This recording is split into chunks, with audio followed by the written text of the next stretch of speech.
If you want to pump your body and expand your mind, there's only one place to go. Mind Pump. Mind Pump with your hosts, Sal DiStefano, Adam Schaefer, and Justin Andrews. Attention, everybody.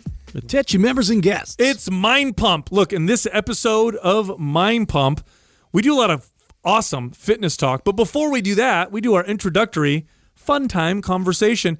Here's what we talked about for the first 44 minutes It's a blast. of this episode. We talked about the Everlywell at-home tests that you can do to test things like vitamin deficiencies. You can test for STDs. You hear that, Adam? You can test for your hormones. You can look at your hormone levels. All the stuff at home, inexpensive tests, no doctor's prescription required. They are one of our sponsors. If you go to everlywell.com and use the code MINDPUMP, you'll get 15% off any test. Then Justin talked about how his wife, Courtney, is breaking up or potentially breaking up with her workout partner. Sad story. Sad. Yeah. I talked about my workout at the 49ers Fit Gym over there in San Jose on Saratoga Avenue. Best gym in the Bay Area. Crazy workout. We talk about the next Viore event in Encinitas, where it's another live event for us to meet our fans and answer questions live. If you want to come attend that, that's on the 10th of May at 6 p.m., but you got to sign up at mindpumplive.com. Come party with us. Adam talked about how he lost sleep because he watched the craziest comeback in, I think, an NBA playoff history. Yeah, very but good. But not in his favor. Yeah. The Warriors lost the game they should have won. They make fun of me and my new pet guinea pig. She's cute. We talk about the Notre Dame Cathedral Niblet. catching fire, a total travesty. And I bring up a study on fecal transplants and people with autism. These studies are showing a 45% reduction in autism symptoms that lasted for over 2 years. Dude, this is mind-blowing. It's insane. No shit. Then we get into the fitness part. There is shit. Then we get into the fitness part of this episode. The first question, this person is doing MAPS Anabolic. It's one of our more popular fitness programs. And they're getting really hungry. Their appetite is starting to go through the roof. How do they control their hunger? First of all, that's a good sign. And then we give our tips on how you deal with that. Next question, what did our personal diets look like when we were in the best physical shape of our lives? So we talk about what our diets look like when we were in our best aesthetic shape and our best physical performance shape, and then, of course, in our best health. What did those diets all look like? Next question, how do we think mental health affects the fitness industry? Is it a big problem in the fitness industry? Does it permeate the whole industry, or is it a small issue? And the final question, do we think interning for influencers or health coaches is a good learning opportunity? Great discussion in that part of this episode. Also, MAPS Split, our bodybuilder program. You're in the gym 6 days a week, hitting your body parts twice a week. It's an awesome workout. It is advanced, but it is phenomenal. That program, 50% off, half off. MAPS Split, half off. Here's what you do. Go to mapssplit.com, MAPSSPLIT. There's two S's in the middle there. And use the code SPLIT50, SPLIT50, no space, for that discount. Now, if you want to look at our other MAPS programs, maybe you're not quite as advanced or you're not quite as interested in bodybuilding type training. Maybe you want to train more like an athlete. Maybe you want to do correctional exercise. Maybe you want to start with MAPS Anabolic, our most popular program. I want to work out from home, Sal. We have that too. You can check out all of our other programs at mapsfitnessproducts.com. Dude, I got my B vitamin test back. Have you guys done that one from Everlywell yet? No, not that one. So they have different vitamin tests that you can do also. Yeah, I've done vitamin D and I've done omega, but I haven't done the B one. Oh yeah, they have B vitamin, folic acid test. They have a few others. Now what would someone be? What's most common with people that are deficient in vitamin B?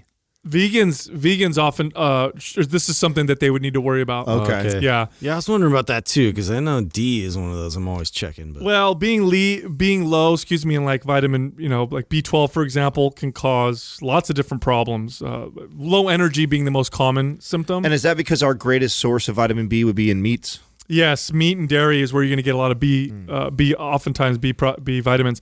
A lot of cereals and processed foods will be fortified with B. But like vegans who eat lots of whole foods, who don't eat processed foods, which is probably good for the most part. One of the things I have to worry about is the potential lack of certain nutrients because they're hard to get in vegan sources. But what I like about these vitamin tests is we talk about supplementing all the time, and supplementing can be amazing when you're taking something that you need. You know what I'm saying? Oh, like yeah.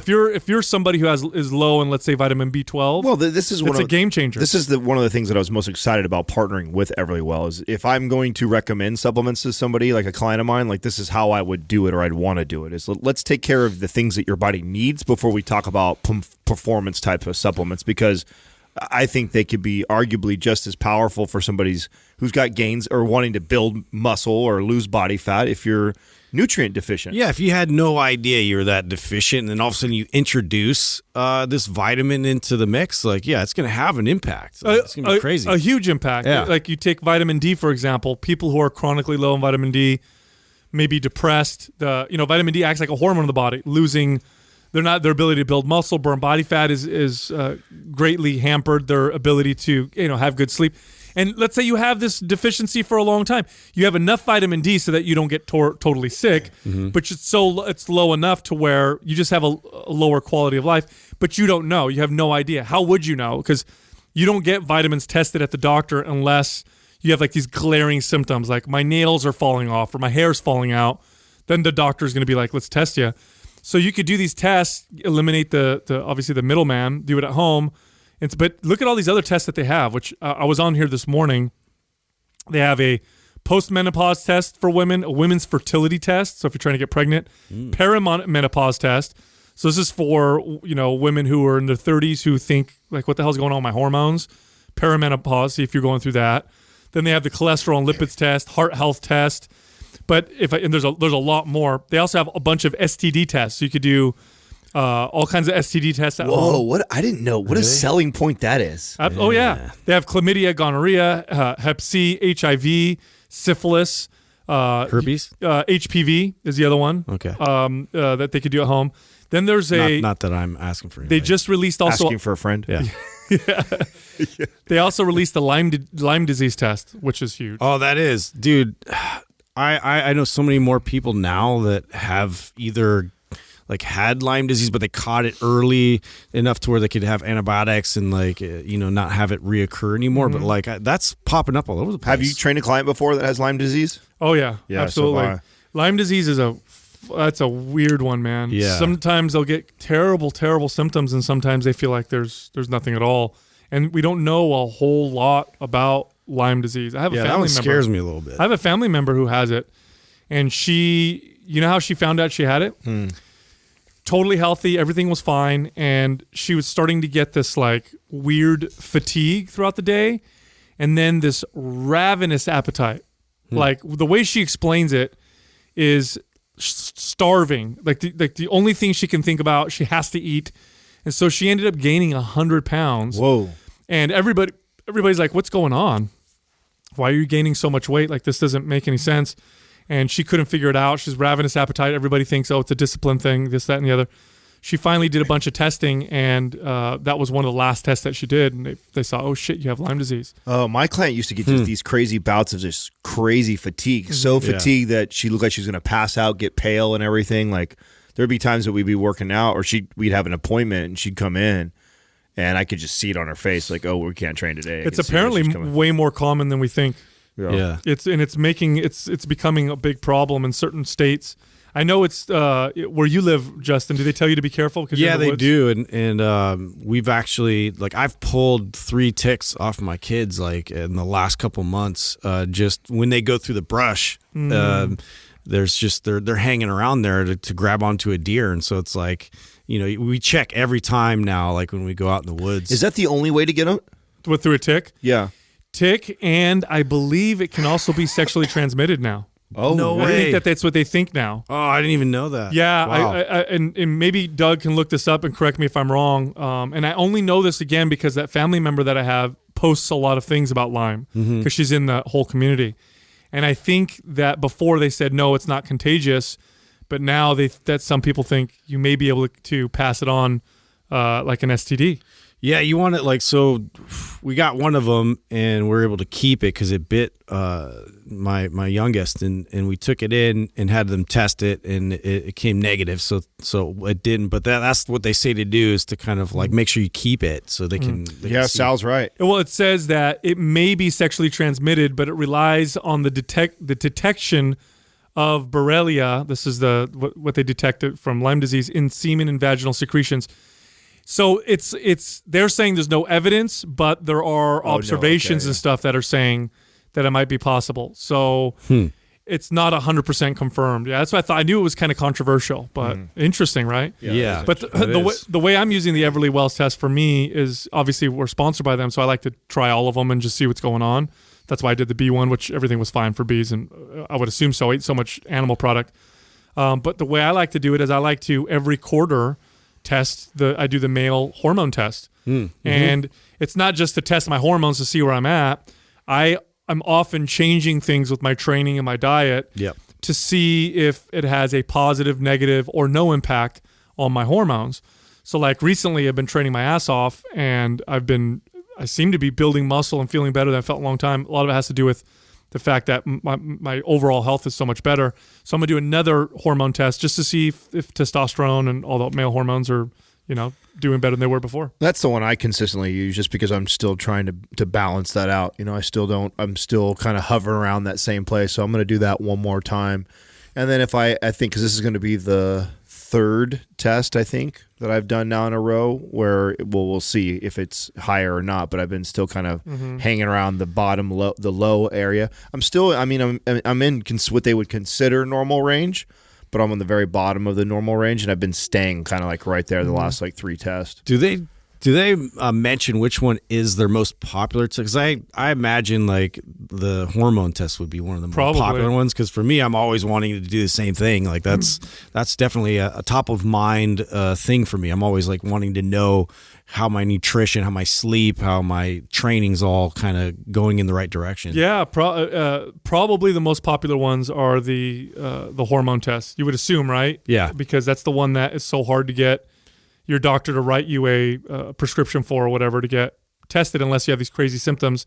So people, and I love it, man. This is, for me, this is evidence of, it's convenient. This is evidence of the market at work, because here's a test you could get. Some of these tests are as inexpensive as like $60 or $70. Some of them are like $150. That still is not a very expensive way to just take a test, do it at home, mail it in, and get your results. That's not bad at all. And the only ones that there's any sort of controversy around is the allergy one, right? Food intolerance test. Food intolerance. That one is controversial because, which I'm also a skeptic about those. And the reason why is, when you do a food sensitivity test, what they're testing for are IgG antibodies. So when you have an allergy to a food allergy is different than an intolerance. An allergy, like it's like if I have a shellfish allergy, I eat something. Have a reaction. I have a reaction right away, swelling, itching, anaphylactic shock in bad cases. Those are IgE antibodies. IgG antibodies are different. They don't cause allergies, but some health practitioners believe that they are connected to food intolerances. Here's the problem, though. Oftentimes, food intolerances may have to do with your gut microbiome and not the fact that your body developed an immune response. It might be something completely different. And I know people who've tested negative on things and said, that's not possible that I don't have, this says I don't have an intolerance to this food, because I know I feel like shit when I eat that food. And then there's other people I know who they've got IgG antibodies off, through the roof on a particular food, and they're like, I feel totally fine when I eat it. The way I like to use the food sensitivity test is just as a starting point. Right. So take the test, you have a starting point, then start an elimination diet based off of that. The gold standard still to this day, there is no test at all that exists in the world that will ever be as accurate as just a good old-fashioned elimination diet. The problem with the elimination diet is that it's so work intensive. Yeah. You have to like cut all your food out, all the possible intolerances for 3 weeks. Lots of discipline. You have to be like super, super consistent with it. You can't have one day where you're off. No, it throws off, and it takes just a long commitment. Start all over. Yeah, It's a long commitment, but it's the gold standard. It's the only way to. Now, for me, when I had all my gut issues when I was 30, when I talk about that time when my body really, really turned on me, it was a IgG antibody test that I started with. And when I took that test, it told me that was gluten, egg whites, peanuts, and dairy proteins. So for you, it was pretty damn accurate. It actually was. It was extremely accurate. And so those are the foods that I started with when I did my elimination diet, and it was a great place to start. And without that, I still would have eliminated most of those things because they're common intolerances.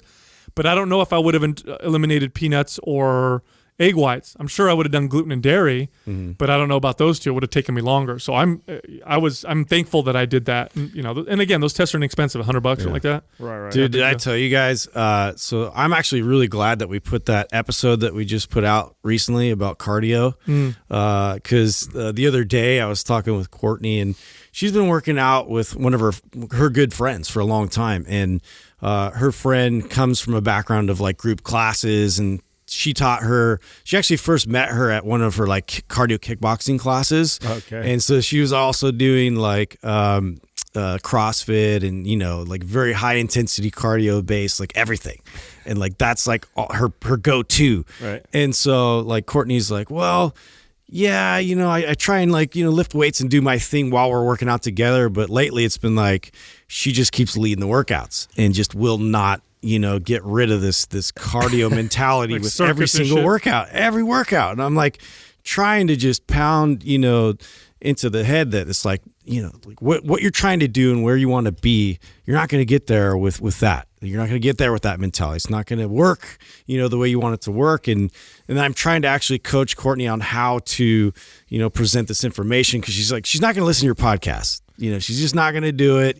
I don't even do it. I don't listen. We're not going to listen. But I trust you guys in your programming. I've gone through MAPS Anabolic, and like I saw results from that, and I was happy with it. I just keep getting sucked back into this like cardio world.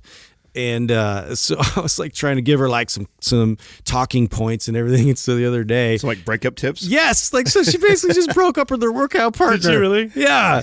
and like so they're gonna try to go through our program, but already she's giving her all kinds of like, well, last time we did it was so boring. It's so boring, like anything's gonna be like, considered boring when you gotta rest and actually like work on your strength, like you can't cardio everything. So it was just kind of funny because it's like, that's actually a really interesting point that we didn't make on that show that I have actually heard many times, and we didn't address that. Like a lot of people have a hard time just sitting still for 90 seconds. I forget. Like I enjoy. I remember that with clients. My rest periods. Like I fucking enjoy my rest periods. It's for me to gather myself, get deeper into thought, into my movement. 100%. Do you know why? Do you know what it is? Exercise is a very powerful tool. Distraction. It can be used two different ways. You can either use it to distract the fuck out of yourself. It's very effective at that. Or you can use exercise to become extremely present. It's also very effective at that. And we know how hard it is to be present at anything. Being present means you're not distracted. You're concentrating on what you're doing. You're in the moment. You're not thinking about what's happening tomorrow, what happened this morning, what happened yesterday. I need to do this, I need to do that. And people don't like to think about all those different things. And in order to get away from it, they'd rather just be distracted by the absolute pain and suffering of their cardio workout. yeah.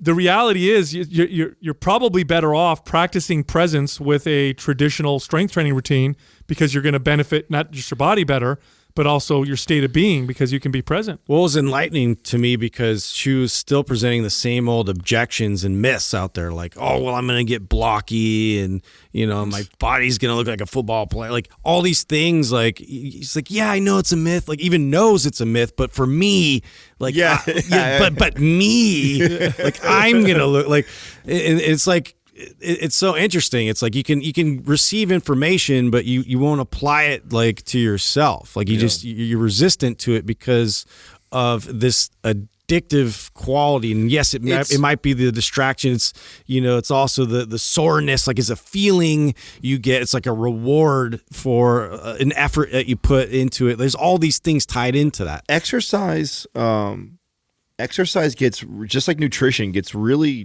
dogmatic and religious. Yeah. People are really, once you find something that you like, and you like it for many different reasons, right? Some people love it for, like what Sal's saying, for complete distraction. Like I I have a miserable life. I just want to fucking go to the gym, hammer myself, not think about that. I'm so into the workout that I'm not thinking about my miserable life. Some people treat it like that. Some people do something for the very first time and they see their body in the best shape that they've ever seen in their life before. And that becomes the answer forever. Right. And so imagine how hard that is, even having somebody like yourself who's got all these years experience, all this knowledge, trying to convince them that when I've already convinced myself, like I don't, and so it's kind of, yeah. That's kind of what you do to people. Yeah. I know it's a myth and it's not for most people, but me, I know what's best for my body because I've seen this or I've felt that, right? So it's how old is this woman? So she's about my age. Okay. Yeah. Is she really fit? She's fit. Yeah. I mean, she's fit, but like, obviously, like you could tell she does a lot of cardio, and I'm not trying to talk trash or anything, but she doesn't have a lot of muscle. Yeah. It's just not a lot of muscle. She could build muscle, and that was the goal of both of them. And and I'm trying to convey the fact that, there's a more effective way to approach building muscle. Is Courtney not going to work out with her anymore, or is she working out with her, but now they're going to follow one of our programs? Yes, that, but me personally, I don't think it's going to last. And so she's already planning on I guess this is what I'm going to do by myself. It's only going to probably be like a week before it's like, well, I got to get back to. At what point are you going to start working out with her, or are you going to always keep it to where she was going to work out on her own? I've done that before in the past with her, and just to be there is kind of like if she has questions or form checks or any of that stuff, and she loves that. I'm there. I'm just not there when she would work out. When we're here and the kids are at school is when she likes to do it and be consistent. It's too bad you live where you live, because her and Jessica could totally. She even mentioned that work out together. She's like, that'd be a better fit, a better. And Jessica's partner. Jessica's an excellent trainer, but we're a little far. That's exactly. Again, this is why I'm just not a fan of the workout partner thing. Yeah. It's really tough to find somebody who is it's tough to find somebody that should be training the same as you. I mean, it's just, let's be honest, most people should be pretty much doing, their own thing. And I get it though. I get it helps to have somebody else as to hold you accountable, and I get all that piece, for sure. But even all of us, me and Katrina, I mean, we go to the gym a lot. She goes to the gym a lot with me, but we never work out. You guys split up. Yeah, that's how we used to do it. Yeah, it's I'd kind of give her what to do, and I'd it's bounce. a very, very rare thing where she comes into the workout with me. She knows what she needs to do for her, and I know what I need to do for me, and we don't try and compromise our workout. Well, I need to do more of this. Could we do that? And it's like, no, just do your thing. You know what I'm saying? I'll do my thing. No, I work out with Jessica a couple days a week or so, and then we'll do some stuff on our own. The workouts that we do together are pretty good because we tend to go out. Actually, we did a workout yesterday at the 49ers Fit gym, which that gym is just it's easily the best gym I've seen in the Bay Area, easily, with just the equipment alone. And the layout, phenomenal. But we did a fucking silly workout there yesterday. So I went in there and I'm like, all right, I'm here. They've got all this equipment I don't normally have access to, so I'm going to take advantage of it. My body's been feeling really good lately, so I'm like, let's see what I can do. Yeah. So I decided to do 3 exercises per body part, whole body. Oh, I saw your post. Yeah. Did 54 sets in a whole workout, and I finished it in 70 minutes. That volume up. Yeah, for people who by the way message me and are like, when I do the maps and aesthetic, it takes me 2 and I'm like, why is it taking you so long to do these workouts? I did 54 sets in 70 minutes, and I'm not like the craziest, most fit person in the world. I mean, I work out consistently, but anyway, we had an insane, intense workout there. It was a lot of fun. And then on the side there, they have the cryotherapy and the massage chairs or whatever. So I did those water. You ever do those water massage? I haven't tried those chairs. Never have, Did you try them? I did. They're legit. Yeah. They're legit. Yeah. So it uses water to pulse or whatever and give you a massage on your back and stuff. Mm-hmm. So I had to stop it halfway through because I worked out so hard that I was slightly nauseous at the end. My God. Yeah, dude. So I bet. I was laying back in the chair, it was like a hint of nausea. So I didn't push it that much too hard. But then with the on my back, I was like, oh. Shaking it all up, stirring it up. I had to stop it about. But you want to know what's crazy? I'm not even sore today. Really? Yeah, dude. Oh, that's interesting. I'm on a tear right now, man. Yeah, you hit some strides, huh? Let's see what happens. You know what machine I tried over there that I fucking fell in love with? What? You guys are gonna laugh when I say it. What? So, I'm working out with Jessica, so we're doing some exercises that she wants to do also. And this is good because it gets me to do some stuff. I like how you set the table right there. Oh, yeah. I normally don't do hip thrusts. I like hip thrusts. I just don't normally do them. I do a lot of deadlifts and Yeah, I didn't squats see and any lunges. videos But posting that. Yeah. But they have a hip thrust machine there. And so I'm like, and so she's like, let's do hip thrusts. Is it a belted one? Yeah. Okay. Yeah. And I've never used it before. So I get in there and I belt up and I'm doing it and I'm like, oh shit, like I could feel this thing was constructed so well. It hit that hip extension so well. So I went all the way up to 4 plates, did like 8 or 10 reps. Never felt a pump in my ass like that before, which is kind of weird. I'm walking around, my butt's all pumped. It's kind of fucking weird. That is weird. Weird. Felt like Justin. I was like, this is what Justin feels like. Yeah, I know what he feels like now. I just flex all the time. Yeah. Cheesecakes. But after doing that, I could see how doing a proper hip thrust consistently can probably boost my deadlift. So I think I'm going to start doing hip thrusts a little bit more frequently to get that final extension. Yeah, I think there's going to be some. extension, I think there's going to be some carryover. Oh, that'll be interesting. Yeah, I so I'm could gonna start see throwing that. it in and see what Yeah. happens. No, that'll be interesting, man. I'm getting excited for the big Viore event. That's In Encinitas. yeah. It's not that far away for us, right? What's the date on that, Doug? That's on the 10th next month, I believe. Yes. Is that correct? So May 10th. That's at 6 p.m. So we're less than a month. We're only 3 weeks away from that. Do you guys remember the last time we did our event down there? When was it? What was that? A year and a half ago or something? Mind pump. It was about a year. Yeah, it was about a year. Yeah, that was fun. That was man. so rad. That That was one of was- my favorites. I think that was our first or second live event ever that we did with them. I believe that was our first. Well, Was it? are you not counting all the Orange Theory tours? Well, yeah. besides I wasn't that- counting that. Besides that, because we did, then we did it with those other companies as well. I can't Mirror. remember. Yeah. So I think this one was one of the first one. Yeah, was it? Viore was the Dosist. first day. Yeah, Yeah, that's that right. was the first day before Dosis and before Mirror. This is going to be cool, but because the space is limited, we had to do tickets, and so you can get them at mindpumplive.com, and I think we're already halfway sold out. So it's And always this is their new location. Like it's a new store. no. No? This is It's the same place? Same place that we were Oh, at last okay, time. cool. Yeah, they have a new store up in San Francisco or Palo Alto area, some of that direction. That's opening or just opened, but. This is down south. We're gonna go there later. This was the Okay. event. This was the event when we were talking to everybody, and it was our first time ever doing this. Yeah, and it was dude. like, whoa, we got this huge response. It was so awesome. And then remember when we left, we couldn't find Adam. Do you remember that? yeah. He snuck around the corner. Fucking snuck around the corner smoking a joint with some of the. What the fuck happened to Adam? He comes back. It's a long day, man. Tough for me to not turn that down. Your eyes were so red, bro. You were like, Whoa, that was good stuff. yeah. I'm like, bro, we were fucking looking all over the city for you. Yeah, I Where else you thought I got kidnapped. Man, after we do those events, it is like mandatory. I have to smoke after any of those events. Oh, it's too much. You get worked it up. gets Dude, we me- were so charged. Yeah, Remember going it back gets to the me- house? just Oh. being around the people and the energy. It's a great time. I have such a blast when we get a chance to get out with people. Yeah. And I do. I'm wound up, man. I can't sleep after that unless I smoke. So Yeah, I get too. I almost get. I feel exhausted, but in an interesting way. It reminds me of.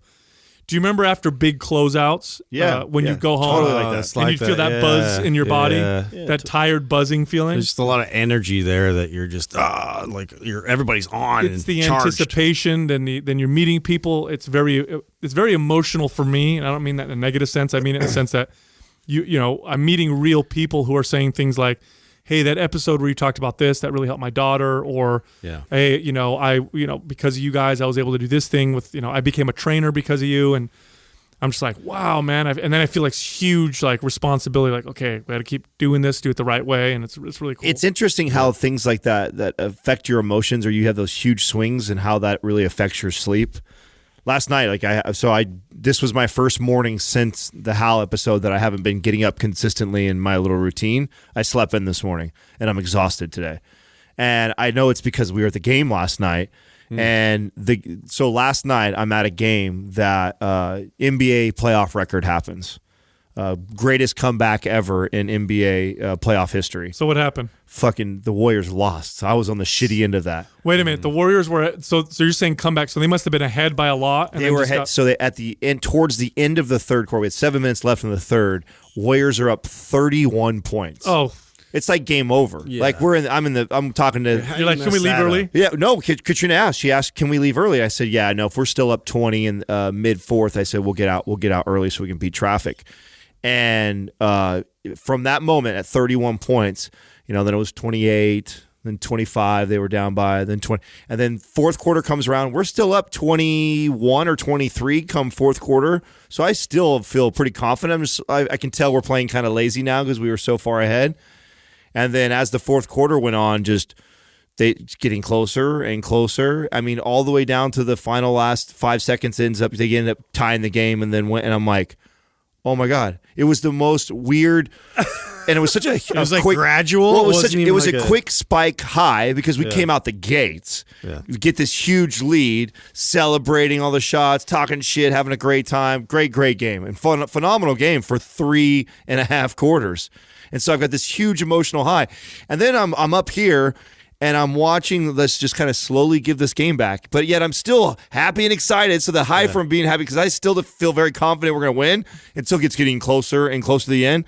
And then at the end of it, like Katrina and I are driving home, and I'm like, I can't believe what we just watched. Yeah. Like we literally just gave, and that was an NBA record. Never has that been had a lead that much in the playoffs. What's going on? Are they breaking down? Oh, it's one game, and we I'm sure they'll go back, they'll watch the tape, and you will see. I mean, Patrick Beverley defended just incredible. Played him and Lou Williams played it in phenomenal. Patrick Beverley D'd up Durant. I think Durant played like a wuss.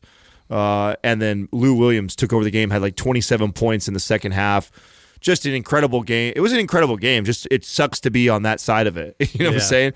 But the point of me sharing that was the emotions that it took my body through. Oh yeah. I was in this. And you felt exhausted after that. I'm exhausted, but then I couldn't sleep, and I was laying there with Katrina, and we're talking about the game, and I'm just like, I can't believe we just saw that. I can't believe we were so pumped and excited, and then just like the Such lights a high and then a low right after. Super slow train wreck, dude. It was a little rough one for us last night. So you slept in. Yeah, no, I was really exhausted. So what happens? Do you find that you can't go to sleep, or that you sleep but then you wake up throughout the night a bunch of times? I can't go to sleep. I have a hard time finally falling asleep. And then when I do, and I have to get up in the morning, I feel like I don't get enough sleep. Now, do you find, does this happen to you where you're having a tough time falling asleep, so you start to stress about the fact that, fuck, I better get to sleep, otherwise I'm going to be tired. Totally. Yeah. You can't help but get in your head. You know what I'm saying? Like It's such a feedback Oh, loop. dude, yeah, it's been rough the last 5-6 days for that same reason. So I wake up multiple times at night because I'm just anticipating things, and like I can't get out of this loop, and I've been trying to like get myself out of this cycle. So I was having this conversation with Jessica the other day because I was like that. I was finding that I was having tough time going to sleep, and then I said, the old practice of counting sheep. And she said, yeah. I said, I bet I know why that works, because you're so focused on this imaginary thing in your head that you eventually just lose track of the fact that you're trying to do, and you fall asleep. And so I started doing that. I literally started counting sheep, the old fucking thing that they make fun of in cartoons or whatever, and it worked. Yeah. In my mind, I was just, I don't know what number I got to, and I fell asleep. See, I know we haven't released this yet, but the guy, like the Don DePonte, he had something he talked about where the nervous system. Yeah, the nervous system, where you actually like you take this like ball of energy and you sort of allocate it like up your body and then into your brain, and then you allow like one of your limbs to feel like it starts to get numb, and then eventually you just sort of drift off, and then you're done. So I tried that, and it actually worked. Did it work? Yeah. Oh, so interesting. my saving grace has been Katrina, but it's been off because ever since the pregnancy. So she's now got like the wall of China between us with pillows. And so she's she's all barricaded up and she sleeps. She has a body pillow and Oh, everything. bro, now, she's got the we got this like, fucking triangle thing, pillow thing for her, like for her, her belly. If she does want to lay on the side, it does that, or props helps prop her back up. And she's got like 5 new pillows that are inside so it's just like pillow central, right? Poor Adam is all by himself. In the corner. Well, She's made like an igloo. the irony is I like to sleep like that. I actually like to be divided. I don't like to be all cuddled up. She's more the doing color. the takeaway clothes. Yeah, bro. but it's starting. I'm with the benefits I'm missing. One of the things that she's like in my head sometimes when we're laying in bed. She can tell when I'm thinking. Like all of a sudden it'll be dead. It'll be a dead silent for an hour in the dark, and I'm thinking I'm the only one awake, and I'll hear her say something to me or like nudge me, like stop thinking about it, And I'm like, how does fuck she know I'm thinking about it? I haven't said anything. No one said anything, right? But if she notices that I'm doing that, and she'll make comments about I'm thinking so loud that it's keeping her up. And so she'll box breathe with me, and then we'll box breathe together, and then I normally go out after that. But I haven't had my partner to give me my box breathing, so I'm over there tossing and turning. Adam's lonely because you gotta breathe by yourself. Katrina's over there by herself. Poor Adam. You get a dose of what you wanted, buddy. Yeah. Sometimes that's how we learn the It lessons. is. No, it's great. Isn't it funny how that works? Because I'm always like, fuck, I don't want to cuddle. No, it's hot. Leave me alone. This and that. Now I'm all there. I'm like, fuck, some of the benefits is sure she can feel my breathing and she knows it. I just picture you in the corner, like fetal position, all sad. Yeah. You're doing like reaching out with your fingertips. It's not working. Like over the wall. You put your fingers over the wall. Yes. Can you just touch my fingers? Can you just touch my fingertips? Are you still there? That is what it looks like, dude. There's like this big wall of pillows So that like reach funny. you over. You can just barely get my hands on her belly. Dude, I read a meme yesterday that was so true. It said, nothing is something like this girl that I'm friends with on Facebook posted it, and she said, nothing is more adorable or something like that than a dad, a grumpy dad falling in love with the pet that he wasn't supposed to take care of. And that's happening right now with me because, we bought the guinea pig for my daughter. Right. And and your guinea pig, bro. let me tell you. You and your That guinea hasn't happened pig. with my dog yet, so hopefully dude. that'll happen. No, yeah. and my daughter takes care of Please take a selfie and post it on Instagram. Jessica's You- already posted a couple. Yeah, I'll do it. Yeah, you and the guinea pig. Oh, You're yeah. the Bjorn, dude. Yes, right? please. So you're dude. just saying you're the little Bjorn for Dude, the that little guy. thing's adorable. So I didn't know that they were so social. It's so social. Yeah, they are. So she hides when I come in the room. She goes in her little house or whatever. So I kind of coax her out, or I take off the house, then I hold her. But now she'll like kind of chill, like wait for me, and she squeaks and shit when I hold her. It's adorable. Wow. Yeah, they're great, man. Yeah. Clean your I think- teeth. I'm or looking into the proper food. But and you shit. might lose your man card, dude. yeah. Huh? You might lose your man card. Dude, I'm a lover, nibbling man. his cheek. I'm a lover. You just wait till your boy's born. You watch how I am around babies. I am the worst. That's okay. It's different. You though. are not going to get that kid out of my hands. You'll see that anyway, dude. Terrible news the other day, huh? What? Notre Dame, Oh, the cathedral in Paris. I've been in there Yeah, it's before. pretty sad to see that. 900 years old. Now, I thought I heard they were going to be able to restore a lot of it. Is that true or no? They are, but still, you're talking about a 900-year-old structure, and I don't know how many hundreds of years it took to build it. Oh yeah, just the history, and I guess they were able to get out at least some of the really valuable items, like I guess the actual crown of thorns that was in there from Jesus, and another tapestry. Did they say that? Doug? I don't know. I didn't know that was Tapestry. Wow. That was Yeah. in there? Look at that. That's what they were saying. Look at that. Notre Dame Cathedral donations swell past 700 million. Wow. The world responded. They've generated $700 million in donations. Is that what that says? That's what it says, yeah. Wow, that is insane. That's crazy. I know there was one celebrity, I can't remember his name, who donated like something like $50 million of his own money or something like that. Really? Yeah. Holy shit. That's I've been there. It's one of the most beautiful I've been in there too. It's awesome. architectural there. structures I've ever seen in my life. Yeah. The thing about cathedrals, these old cathedrals, that's so spectacular. Because I've also been to the Duomo in Milan. I've been to Notre Dame, and I've been to a few others. Is when you look at them and you go up close, the detail is insane. Oh, this one has got all the gargoyles and stuff around it and shit. It looks badass. Oh, dude. it's insane the amount of detail that went into constructing these. And Doug, maybe you can look up how once you put music in that. There you go. Maybe you can look up how long it took to build. How did the fire start? They're saying it was part of some renovations that they were doing. Yeah, they're doing some construction. And they're doing some investigation. I really hope, and I doubt that this will happen, but I really hope, and I doubt again that there was any some terrorism, some bad shit going on, like somebody doing it on purpose. Seriously, hope not. Yeah, look at that. It took 250 fucking years to build. Wow. Yeah, it was. The construction started in 1153 and finished in 1345. The Louvre has a story like that too. That's crazy. It's like took hell. Think of that, and it was somebody's like house originally. Like imagine like starting the building of a house you'll never end up living in. Well, how crazy is that? Imagine this. Imagine you building, starting a building of something, and then the next 4 generations from you. Well, that's like your the son, your pyramids, grandson, right? all of us. Well, what does your dad do? Oh, he started building on this too. Now I'm just working kept on it. going. Think about that. That's crazy. It's insane. Right. Your whole life You never is get to spent see it. building a house that you don't ever get to see finished. That's What does that say about humans? Like we all decide we're going to do something, and then we're just like, I'm never going to see Committed, the end huh? of it. Yeah. I'm not going to see the end of this, but we'll just keep going. Well, back then, I feel like people really wanted to be known, in history. Like that was a big thing, like back in the day. I don't really know that that's like your family name. Yeah, like Right, that. yeah. Like you carried on even when you were gone. Like, That's that the was a big Schaefer's thing. house over there. Took 400 years. Took 4 generations to build that thing. Generation after generation. Yeah, it's a 4-bedroom. You guys are what the hell? Yeah, it's a condo in San Francisco at this point. They weren't the brightest group. That looks like the Hobbit's house. What's going on here? No, I think when you see the most insane old architecture that took hundreds of years and sometimes even longer, they're all built because of a faith or belief in something else.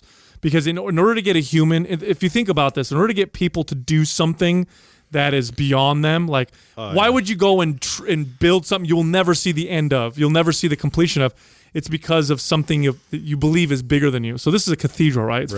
It's for their belief in God, and then the pyramids again was for their belief in their in their the God or afterlife, whatever. Yeah, for sure. Exactly. Yeah, so, they tied all that in. Anyway, study that someone shared. I think it might have been Jackie who shared it in our group text.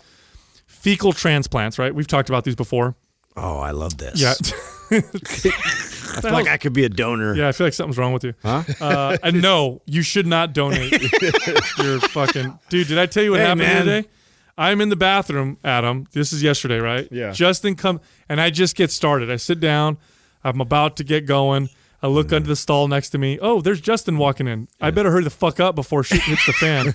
I mean, you're getting this from the guy that gets queasy at anything. Yeah. How often? Looking at something. How often do you stop mid shit to leave the room? I've never. That's the first time in my life. Bro, they didn't have enough water. I blame the water. It's always something, dude. Yeah, like half of it was out. You know how that is. That's not good. That's not good for anybody. Like I was suffering in that. Justin goes, I'm like, bro, what the fuck? I had to get up and leave, and I'm cracking up as I'm walking out. This is all I hear from Justin. It's like a meat pile. Yeah, this is all I hear from Justin. I ate a lot of meatballs last night. It's true. He's like, carnivore. I ate tons of meatballs. I'm like, fuck you, man. What did you just do? It's different. It's different than that wafy vegetable shit. Anyway, back to the article. So fecal transplant. So they're doing this with autistic children, and this is crazy now. Okay, so they're doing these with children. They're identifying certain bacteria that they're finding to have a positive effect on these children who have autism. And what they're finding with the study is that 30 to 50% of autism sufferers who this is another statistic.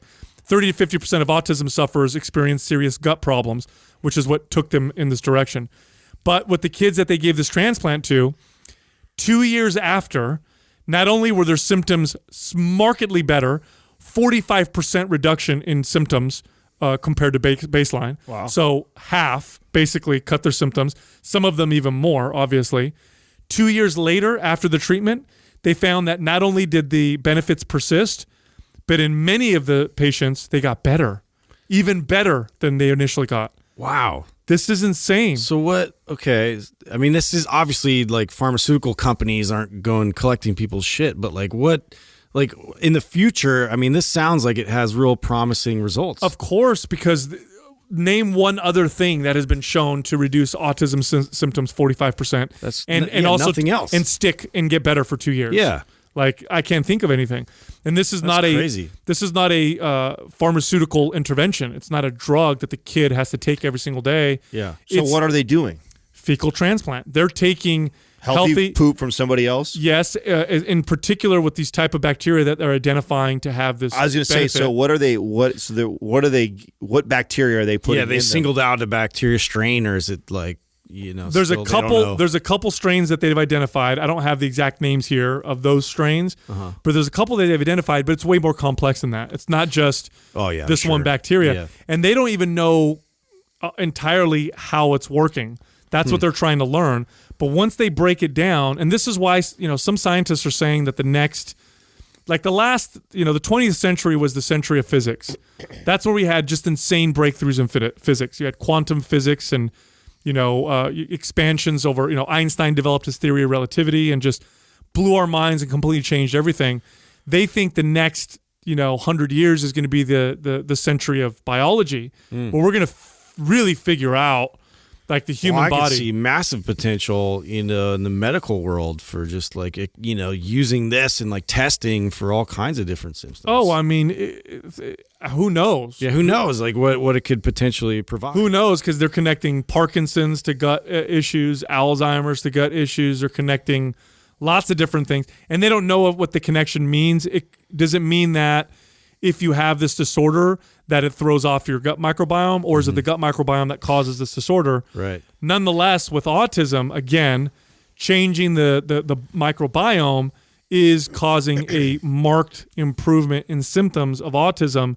I think the future is going to look quite interesting. I think in the future, you're going to have a chronic disease of some sort. You'll go in, and part of your treatment is going to be like, here's your specific strain of whatever. Yeah. It's a suppository, or maybe you take it orally, who knows, and it's going to, fix all these problems. What's the hashtag eat Doug's poop? What's the feedback you're getting on the studies? Is it being well received, or is there controversy around it? Do they think that there's enough controls in it? Like, well, nobody's saying go out and get a fecal transplant to solve your health problems. No one's saying that yet. These are all just studies that are showing studies, stuff. yeah. But what these studies do is they keep pointing. Like, now what scientists are going to do is they're going to keep digging even deeper. Okay, what is it about this change in the microbiome? What is it in these bacteria that's causing this? Can we isolate it? Can we find out why it has any impact at all? What is the impact of the microbiome on autism to begin with? Well, isn't that the case? They're going to always want to isolate and identify, so that way they can produce like just one thing and one strain to then have people buy that in a pill form, which is not a bad thing necessarily, because what you want to do in an ideal situation is you want to be able to figure out a treatment, make it mass producible so that people can buy it and take it. Because fecal transplants is not let's say fecal transplants becomes the treatment.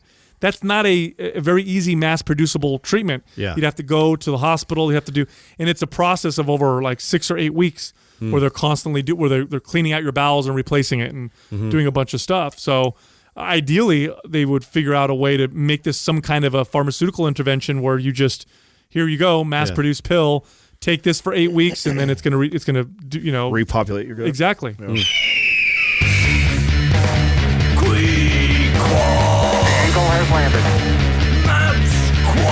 Today's Squad is brought to you by MAPS Anabolic.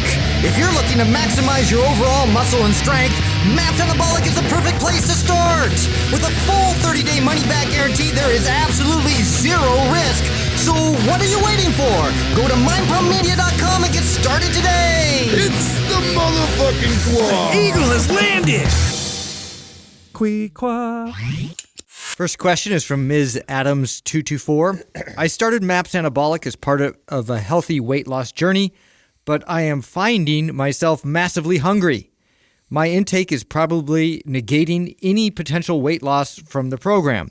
Any guidance on what to do or how to control the hunger? This is a really cool question, and actually a really positive thing. Yeah. It is also what I think a lot of people struggle with, the mental piece, right? Like, so whenever I would get a client that wants to lean out or lose body fat, right? And I'm trying to convince them the right way for us to do this is to build some muscle and build your metabolism. So ultimately, when we lose this weight, you keep it off for the rest of your life. The hard part about that is when you start training a program like this, it just ramps up the appetite because your body is being told, let's build some muscle, and it wants the calories to support that, and you're feeding it, and you're not seeing much weight loss on the scale. But what ends up happening if you're patient enough, this is also why I actually make all clients take a photo of themselves front, side, back every Friday. It's a mandatory thing for me, and it's one of the reasons why is this is where I end up referencing like photos like this is, I'll make them stay consistent, trust the process for a few more weeks. And just because I'll tell them, I believe that if you're not seeing much weight loss, but your appetite is going up and our strength in the gym and our program's going well, we're probably having a very nice exchange of adding 1 pound of muscle and losing 1 pound of body fat. And over the course of a couple weeks, I'm going to be able to show you a picture in the same lighting, same time of day, everything, and be able to show you your body composition is significantly changing and we're doing just fine. So a lot of times it's okay. It's okay. And it's okay that you're hungry. It's a good thing. It's a metabolism probably ramping up. The one thing that I caution the client that has a situation like this is make good choices, right? Like, so make, pick nutrient dense foods. Don't binge or eat garbage. Feed your body what it wants and keep lifting. And I would be willing to bet that your body composition is probably changing for the better. Yeah, this was always one of my favorite pieces of feedback that I would get from new clients. Like, we'd start training, and it would be usually around week 3 or 4 of consistent workouts where I'd always do a check-in when I'm training a client. Hey, how you feeling today? What's going on? Whatever. And they'd say, I'm my appetite, it's just, I think I'm just getting a lot hungrier than I normally am. And that's when I know we're on the right track. Like, you're getting stronger, you're probably building some muscle, your body's just trying to fuel itself. Now, here's what happened. Now, first off, you need to start tracking your food intake. This will help you determine how much more you're actually eating. Right. Because it's okay to eat a little bit more if your metabolism is speeding up. You just don't want to go crazy with it. And so what I would do with clients is I'd have them track, and then they'd say their appetite's real high, and it's okay, let's increase your calories by 100 a day. 100 calories a day. That is going to more than fuel the potential muscle growth that you're going to be adding to your body. I mean, 50 more calories a day is more than enough calories to fuel that muscle. And so when you're tracking it, then like, okay, I'm hungry, but I'm still eating a little bit more. I'm fueling my muscle. Why am I hungry? I'm burning body fat. Mm-hmm. That's what's happening right now to your body. And so oftentimes with clients like this, the scale won't move, or it'll move a little bit. So they may lose let me think, averages, probably 3 or 4 pounds would go down within a couple months, maybe 3 pounds, not much. But then we would do a body fat test, and we'd end up finding that they actually lost more like 7 pounds, but gained 2 or 3 pounds of muscle or whatever. Right. And that's what can happen if you track the food intake and try not to overfeed too much.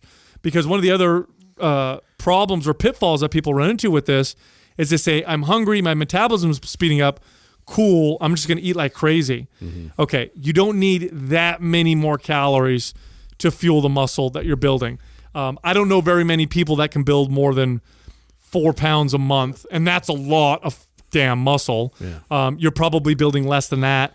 30, 50 extra calories a day, 100 calories extra a day, more than enough to fuel that and still potentially keep you at a deficit with the faster metabolism so that you're getting leaner. Yeah. And what ends up happening is you get this kind of like this calorie repartitioning effect where the food that you eat goes to your muscle, your body starts burning body fat for energy, and you're in this Goldilocks zone of where you're burning body fat and building muscle simultaneously. It's a great place to be. This is awesome. magic. Yeah. This is magic. But it's a mind fuck. It's a mind fuck for a lot of people, including myself for many years of weight training, is when we have our goals of build, I either want to see the scale going up, or if my goal is to lean down or lose, I want to see it go down. So we get hung up on what the scale is saying. Again, why I like to, one, when you set a plan out, you believe in the plan. So hopefully if you're following like maps, you trust the process that we've created it intelligently.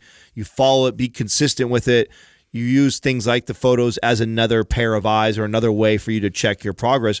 And I would normally tell a client, if you don't feel good about where you're at right now, stick it out for 2 more weeks. let's look at your pictures and let's see what you notice, and I'll point out things that I notice. And more than likely, if you're not going way up on the scale because you're way over consuming, like Sal was saying, if you're kind of just staying the same on the scale, but you're getting hungrier and hungrier, that's probably a really good sign. And that's that feeling of hunger is that body normally switching over from getting glucose and sugar, right? It's used to getting the glucose for fuel, and now all of a sudden that's tapped out. Now your body's going over into another resource, which would be body fat, and sometimes it kicks up that appetite.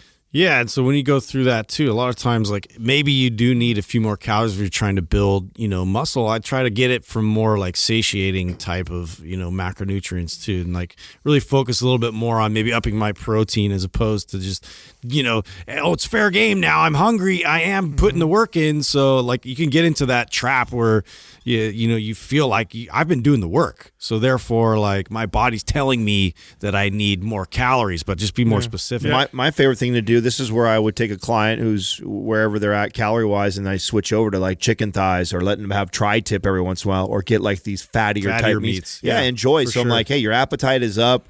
We're building. We're doing well. Let's get it most of the source from protein and some healthy fats, and I kick it up that way, and it's a nice, or add in half avocado. Right. And also determine if it's real hunger or not, okay? So here's how you do that.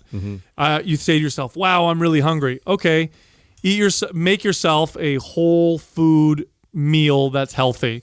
Protein is very satiating. Put that in there. Put some fats in there. Maybe keep the carbs down a little bit because those tend to stimulate appetite for some people. And then if you say to yourself, I'm not in the mood to eat that, I want to eat a burrito, or I want to eat a slice of pizza, or I want to eat a taco or whatever, realize that you're not really hungry. You're just trying to get that hyper palatable pleasure from food because you may be stressed, tired, or because now you think you have subconsciously you have this kind of ticket to eat more. This happens sometimes with pregnancy too, where people will get pregnant and they feel like, oh shit, I'm pregnant. I have this permission to go eat more. And then they just go nuts because it's more of a rebellion off of what they were doing before. So ask yourself that. Like, that's what I would do with myself. I'd say, okay, I'm starving. Say, will I eat some chicken breasts and some vegetables, or will I eat some, chicken thighs and some vegetables?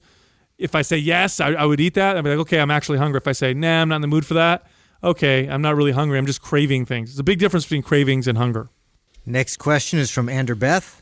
What did your diet look like when you were in your best physical shape? Ooh. This is a really easy one for me because I competed, right? Yeah. Why don't you go first? So what it looked like. Now, how are you defining your best physical shape? That is a good point, because I'm going to go by my best physique as far as the way it looked. So best aesthetic shape. Because I've been in much better physical shape as far as athleticism. So this is not my most athletic shape. This is the best visual shape that I've ever been in my life, which when I was competing. And so and that this all changed, by the way, because I scaled as I got bigger, and so the calories eventually got as high as close to 5,000 calories a day. But typically, what it looked like is a 6 to 8 ounces of meat every meal, and either my carbohydrate choices were white rice, sweet potato, yam, or quinoa. And of those, I was getting between 6 to 8 ounces of that, and then I would eat as much veggies with that meal as I wanted. Normally a little bit of olive oil on it, and I would rotate. And what I try to do is that's kind of the staple. And then I was eating anywhere between 5 to 7 of those meals a day. Now, I know we talk about on the show that there's no difference if I had all those calories in 1 or 2 meals versus having it over 7. But when I think of my best shape, I was breaking it up and I was being consistent, and I found that that's where I was probably getting the most calories, the most nutrient-dense foods consistently ever in my life, was when I was structuring it to where, I was eating these portioned out meals that were 400 to 600 calories in size and every few hours, and I was eating those, and then I was just rotating the food. Mm-hmm. So my meats, I used lamb, veal, steak, chicken thighs, occasionally the chicken breast, but normally thighs, and then all your different cuts of red meat, even ground beef every once in a while, ground turkey, and then fish. I would normally get salmon, or I was eating sushi once a week. And I would basically follow that same kind of format. Every meal is about 8 ounces of meat. Every meal is about 6 to 8 ounces of carbohydrates, and then as much veggies as I want. And then I would try my best to rotate through those foods as much as possible. And that probably breaks down the foods that I was eating very, very consistently for a long time. Now, understanding law of thermodynamics and calories in, calories out, and knowing that in order to get leaner, I have to be in a calorie restriction. So I would take those foods and then I would either reduce it or increase it based off of what my goal was. So if I'm in the middle of after a show and I'm trying to put mass and size on, I'm pushing 4,500 to 5,000 calories. And so I'm just eating either larger portions of all of what I just said, or I'm eating more of it to hit those targets. And then if I'm trying to lean out and cut, I would, and for me, it was really easy when I was cutting because I was up to eating almost 6-7 meals every day. I just start dropping meals off. So, I'd go from 7 meals to 6 meals, and from 6 meals to 5 meals to down to 4 meals. And that was kind of how I reduced heading into a show, just like that. Awesome. Oh, I'll go ahead. Yeah, go ahead. Yeah. Like when I was in college, I had to get a little more creative with how I was to kind of go more healthy, because I had a scholarship where I was able to go into the cafeteria and basically had access to the food, but it was like shit, but it was like I could get whatever calories I wanted. Was it garbage food? I mean, it was like some of it was good and some of it was like pretty quality source, but like most of it was like all carb based. Like everything, like anything protein or fats was like terrible. And I was always like trying to go elsewhere, and like I would end up for lunch and dinner. Sometimes I would just leave and get my own groceries. So I ended up getting one of those George Foreman's, and that saved me. So I ended up getting all of my proteins and fats, and I would grill the rest at when I was in the dorm. And so I would go down and I would actually scoop out a bunch of rice and potatoes and bring that back with me, and then I would slap on chicken breast and steak and whatever else I was like cooking at the time. And that's really how I handle it. So I actually did what was nice about it was I was consistently, because I was in sort of that like environment where I wasn't distracted at all. Like every morning I had a huge breakfast. Like every meal was like around 1,500 calories, something like that. And so I was like eating like all this eggs and potatoes and bacon in the morning. And then, my next meal was like after practice and everything was like, heavy on, the rice and potatoes. And then I would like get, all my chicken breasts and then at dinner I'd usually have steak, and veggies. And so I would just grill up like asparagus and broccoli and everything else. What kind of workouts were you doing football at the time? I mean, I was doing a workout in the morning with the team, and then I would usually do my own workout at night. So I was doing like a double routine. Wow. Yeah. So I would do the morning was usually more of the, plyo / at the end we did like these sprints. And then at night I would do all my heavy lifting. What was your body weight then? My body weight was 235. Oh, so you were a big boy too. Yeah, I was jacked. No wonder you're feeding the hell out of yourself. I had to. Yeah, exactly. Yeah. I was like really like like in need of energy out there. So yeah, when I'm at my physically strongest, I'm consuming a lot of rice. White rice just does well with me. A lot of ground beef, ground bison, ground lamb, and a lot of vegetables. And I keep things relatively simple. And that's really for physical strength type performance. Now, when I'm trying to get lean, it starts to change a little bit. My carbohydrates start to reduce, and I don't eat as frequently, and I have more of a fasting approach. Not because fasting necessarily is this great fat loss approach, but just because I'm eating less, so I don't have as many meals, and so I may go 10 hours during the day without food, and that's for aesthetic in terms of just getting lean. But in terms of feeling my best, when I feel my best, I have fish once a week. I'm incorporating organ meats of some sort, so liver or kidneys or heart, bone marrow, lots of egg yolks. I just feel the nutrients and the health from those. I start to feel like vitality. And for me, the two things that there's a few things that I look at when I know my health is really good. Besides gut health, because that's always an issue for me, or always something that I need to pay attention to. It's how good is my sleep? When my diet is really, really good and I'm taking care of other things really well, I get really, really good sleep. How is my mood? My mood will usually reflect my health. And when I'm really, really good in terms of my food intake for health, forget strength and performance and all that stuff, because sometimes I could push that so hard to where I'm pushing my strength to high levels, but I'm not necessarily my healthiest or I feel my best. But when I feel my best, my mood is very creative and sharp. I can focus and I have lots of ideas that I can follow through on. When my health is bad, I feel much more sporadic with my thoughts, and it's harder for me to concentrate. And at times I'll feel drowsy throughout the day. The other thing is my libido. When I'm feeling healthy, my libido is very, very high. When I'm not feeling as healthy, my libido will definitely drop. That's a very easy indicator for me. And the organ meats play a big role, man. If I'm eating a lot of organ meats and I'm eating those egg yolks, I feel my libido start to boost up, and I just feel much more virile as a result. And also having days where I consume very little animal products. I used to do this back in the day where I would have a vegan day every once in a while. And so my calories would be real low on that day, and I'd consume lots and lots of vegetables. And I would really try to make it a wide variety of vegetables, including legumes. And I would do some cooked, some raw. And it was always the day after or the 2 days after that I would notice the benefit from that, where I would just start to feel really good and healthy. And then the last thing I pay attention to is my skin. My skin, when it feels supple and it kind of glows and I don't have any acne or whatever, and it feels well oiled almost on its own, I know my nutrition's doing pretty good. When I'm dieting too hard and starting to get lean, I start to notice my skin might get a little bit dry. And so that's, again, one of my other signs and signals. Next question is from Phoebes Cray K. How do you think mental health affects the fitness industry? Do you think a lot of high-level athletes and fitness-driven people are more likely to deal with mental health, or the opposite? Oh, geez. More.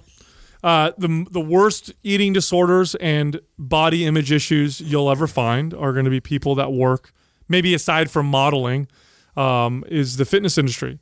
I'm more surprised when I meet someone who's a fitness professional or who does it as like that's their passion, they're living. I am more surprised when I find someone who's super secure with their body, has a great relationship to food, and is just comfortable in their skin. When I find someone like that who also is a professional in fitness, I'm shocked. I'm like, wow, this is weird. Well, it's usually the opposite. I would think like certain types of mental disorders, though, right? Like if you're unhealthy and you're not working out and, you're obese and you're sedentary, and, I would think that, there's a higher likelihood that depression and these types of other mental disorders that, maybe like through epigenetics, like you're, like prone to from your family, any kind of psychosis, any kinds of these types of things. I don't know. Like I would assume that, a healthier lifestyle would help to kind of prevent those. No, you're right. You're right. I'm talking about the extreme fitness people, the high level,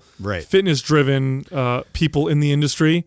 That's where you'll see. But people who kind of make it a part of their life and exercise, regularly and lead a healthy life, they're healthy people. Generally, I'm talking about like the hardcore trainers, the extreme, the bodybuilders, the competitors. It's an interesting thought, like to Justin's point, like, maybe for the most part, the fitness industry or the fitness space in general is healthier in this aspect, just because it's a much smaller pool that we're pulling from, right? So if it's a numbers thing that we're matching, like, is there people with more mental health disorders that are unhealthy, unfit out there in the world versus those that are within the fitness space? Obviously, that number grossly trumps, because the fitness space is a tiny little space. And sometimes I think we're in our little bubble when we talk about the disorders that we see. I mean, I was blown away by it. I mean, I know getting into the bodybuilding world and seeing that, it was maybe I had some thoughts on it a little bit before I did, but I guess I didn't ever really paid attention that much to, who's on the cover of the magazine and who is, the latest bodybuilder guy or girl. Like, I just didn't watch that stuff until I got involved. And then when I got involved, I really saw all of the issues. And really, what I see is a younger version of myself. I think that most of us, and we talk about this on the show, most of us got into fitness because of insecurities. I mean, there was something about us that we didn't like. We were too fat, we were too skinny, we were too short, we're too tall, we're too whatever. And so we tend to gravitate towards this idea that we can go in a gym, we could eat a certain way, and we can change that. We can change it. We could look better. We could look better than what we do right now. And so most of the professionals, even in this space, that was their motivation was somewhere along the lines too, just like us. They're rarely different. And typically what I see is the more extreme they are, the deeper the insecurity is rooted. The more they identify with a way of training, a way they look, so the more they're strongly connected to it and defend it, the more I see deeper issues. And so I think that's very prevalent in our space, and especially in the ones that are getting the most amount of attention, the ones that are on magazines, the ones that have millions of followers. So I definitely think that mental health is an issue in the athletes and the fitness space. Yeah, I think that's too. why we bring it up too, is because like when you look at like a magazine cover, you look at like a high level athlete, you think that they have it like completely figured out.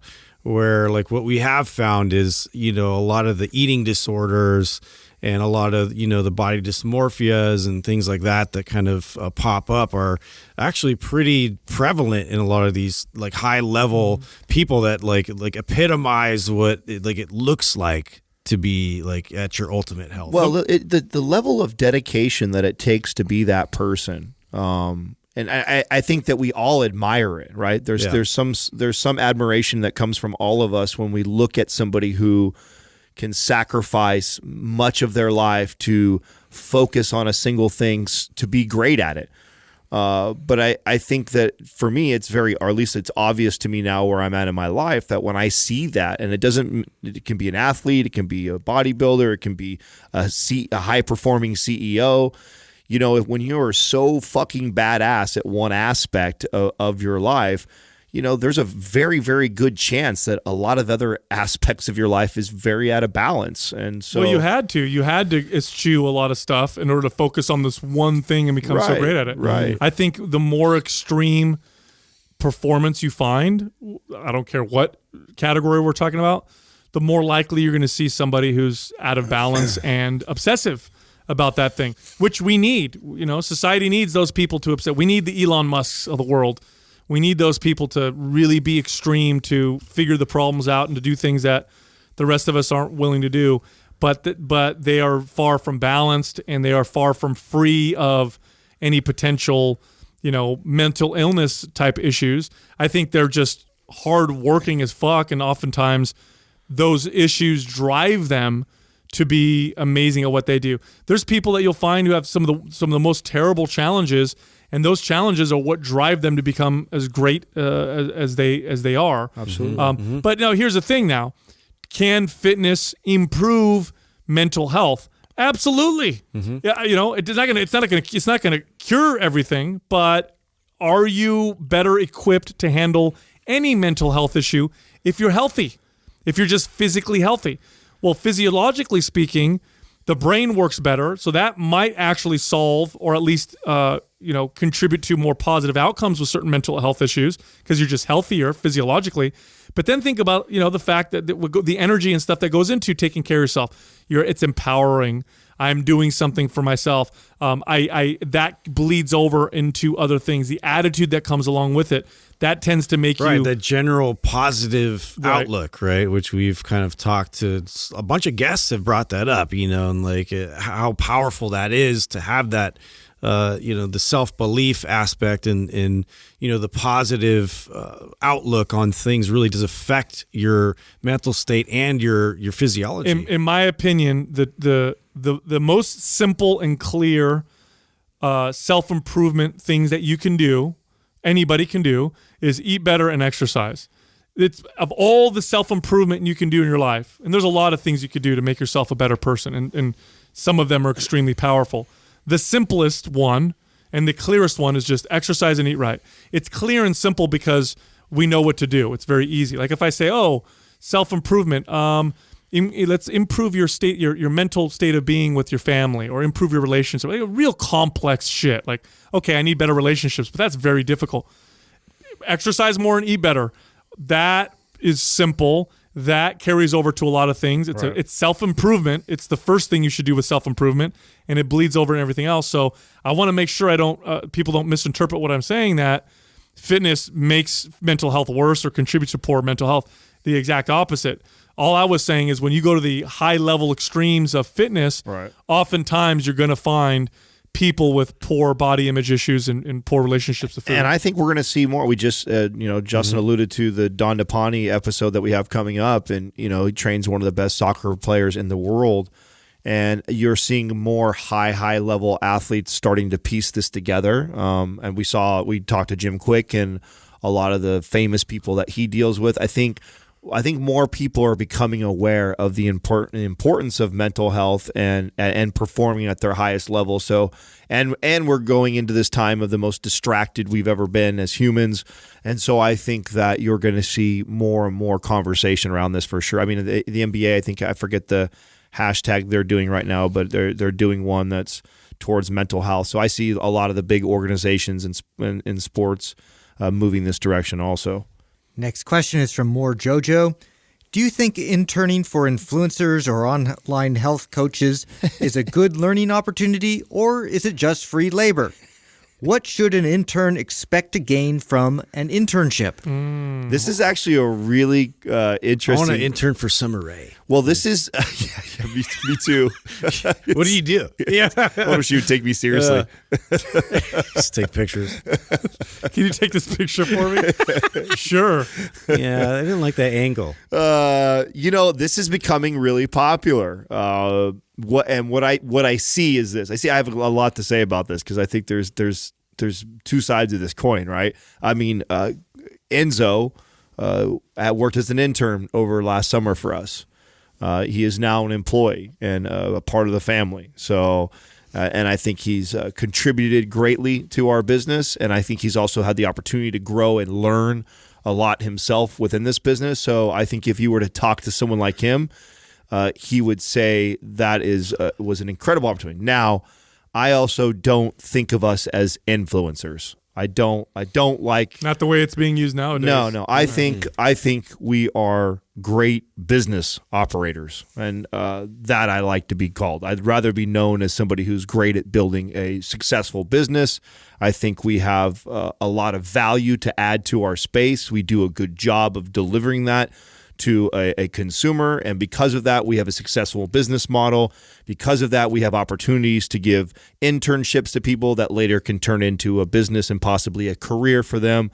So I see that as great. Now, I think there's a lot of this responsibility falls on your shoulders to really be able to evaluate who you're doing this work for. And just because somebody is popular on fucking Instagram does not make them a great business operator at all. And just because they make decent money flipping and selling t-shirts or taking on sponsors on their Instagram does not make them a good person to technically learn a lot from. So you have to evaluate that. Yeah, I think internships are potentially incredible opportunities for learning, incredible opportunities for gaining experience in areas that you might not have access to or might not have gained had you tried to expect pay. So I think it's important that you go into it having a clear understanding of what you want to get out of it. Like, what do you want to get out of it? Do you want to get good connections and contacts? Because you might get that, right? Because you're working for this influencer with lots of followers. Maybe you're meeting other people, so now you're making all these contacts. Do you want experience? Do you want something to put on a resume so that later on when you get a job, you could say, I interned for, Mind Pump or whoever for a year, and here's the following things that I did. Do you want to learn skills? Maybe part of what you want is I want to intern for free, but I also want you guys to teach me. I want to work under your editors. I want to learn how to edit, and because I don't know how to edit yet, don't pay me. I'll be their apprentice, but I want to learn how to edit. You want to go into it with an idea of what you want to get out of it, because this is a voluntary trade, okay? There is no, I hate this whole is it just free labor? Like first of all, there's no slaves here. Nobody's being forced. It is a voluntary trade. You are giving them your work, and in return, you're getting something back that you value, which is why you need to be clear to yourself what you want out of it. Because what you don't want is you don't want to be in a situation where you're like, I'm getting nothing out of this. Yeah. All I'm doing is getting this guy's, laundry done. And I'm, or carrying around. Most likely, it's you carrying around a camera or editing videos for them or doing something. Right. Like so I think it really amounts to like what you alluded to in the beginning of it being an established business, like a company. Like it's not like just one person that's like kind of popular, you know. And then they're, they're obviously they're making money, they're successful, but like how is that going to translate to you having acquired a skill towards a specific trade? And I tend to lean a little heavier on the apprenticeship approach, being that now it's like a really focused experience. Like this is something that like I'm shadowing, and like if say I'm a trainer and they're coming behind me and they're learning exactly how I interact with the client, how my day looks, like, how to set things up properly, like why I'm doing the things I'm doing. Like you can explain that whole process. Lots of value in that. The internship thing it just depends on like how the company's structured, whether or not it's going to be valuable. Yeah, don't go into it with this attitude. Don't go in with your internship like, well, I'm giving them free work, so blah, blah, blah, blah. No. Know what you want to get out of it. Be humble. Go in there and do a fucking kick-ass job. Because you may intern for someone like me, which if I have an intern and they're kicking ass for me, I'm looking at the person, I'm thinking to myself, how can I pay this kid back 10 times? Like, how can I take care of this person? What opportunities can I present to them? What contacts can I make for this person? Maybe they don't work directly for me at one point, but they're going to work for someone that I know, and I'm going to pay them back. Not everybody's like that, but so be smart with where you intern, but at the same time, when you're there, bust your ass because it is an even trade. So I do think it's a potential opportunity. Now that being said, we're in a social media era with a lot of people who call themselves influencers, and I'm going to tell you something right now. Just because someone has hundreds of thousands of followers doesn't mean they have anything of value to teach you. Yeah. Doesn't mean that at all. It doesn't even mean they really have that much influence either. It doesn't exactly. It doesn't mean they even have a business. Right. They just have hundreds of thousands of followers. You may just be following around some chick who is having you take pictures of her looking hot, and that's all you get to do, and then you post it up, and you get nothing out of it. You get no value out of it. Right. So, they're not all created equal. Pay attention. Again, write down what you want from your internship. What are the skills I want to learn? Maybe it's not skills at all. Maybe you just want contacts. This is perfectly fine. Maybe you don't mind holding the phone, taking pictures of someone, but you know that this person rubs elbows with these people and this person's got this many contacts. And if I'm just around long enough, then I'm going to, wasn't Kim Kardashian, wasn't she, what's her name's assistant for a while? Yeah. Who? Paris Hilton. Paris Hilton's assistant for a while. Right. And she obviously turned that into her own, whatever. Yeah. So, the opportunities are there. I have nothing against free work. It's never free. It's always a voluntary exchange. You're getting something out of it. Just be clear with yourself with what you want to get out of it, so that you're not in the situation where you start to resent the work that you're doing, because then you're going to become an idiot intern, and it's not going to do anybody any good. Right. No value. Look, if you go to mindpumpfree.com, you can download some of our guides for free. They cost nothing. We got a lot of guides on there that'll help you build parts of your body, burn body fat, get more fit, and become a better personal trainer. It's all at mindpumpfree.com. You can also find us all on Instagram. Justin can be found at mindpumpjustin. My page is mindpumpsal, and Adam is mindpumpadam. Thank you for listening to Mind Pump. If your goal is to build and shape your body, dramatically improve your health and energy, and maximize your overall performance, check out our discounted RGB Super Bundle at mindpumpmedia.com. The RGB Super Bundle includes MAPS Anabolic, MAPS Performance, and MAPS Aesthetic. 9 months of phased expert exercise programming designed by Sal, Adam, and Justin to systematically transform the way your body looks, feels, and performs. With detailed workout blueprints and over 200 videos, the RGB Super Bundle is like having Sal, Adam, and Justin as your own personal trainers, but at a fraction of the price. The RGB Super Bundle has a full 30-day money-back guarantee, and you can get it now plus other valuable free resources at mindpumpmedia.com.